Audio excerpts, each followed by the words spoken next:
অনুমতি নিতেন না। কেন বাড়ি ওদিকে জানতো আমি? যা আছো বাড়িতে তাই দাও, না আছে না আছে, কমপক্ষে নিয়ে যাওয়ার নেকিটা তো আমি পাবো। দয়ার সাগর নবী বাড়ির খবর নেননি, হযরত আবু হুরায়রাকে সঙ্গে করে নিয়ে গেলেন।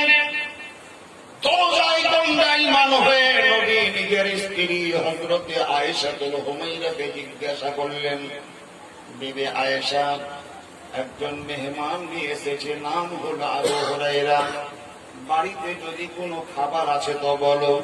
হযরত আয়েশা হুমায়রা বলেছিলেন, ইয়া রাসূলুল্লাহ, ইয়া হাবিবাল্লাহ, ফিদাকা আবি ওয়া উম্মি, আমার পিতা ও মাতার জান আপনার পদতলে কুরবান। ইয়া রাসূলুল্লাহ, আপনি বড় হসব করে মেহমান নিয়ে এসেছেন, কিন্তু বড় দুঃখের বিষয় হুজুর গো,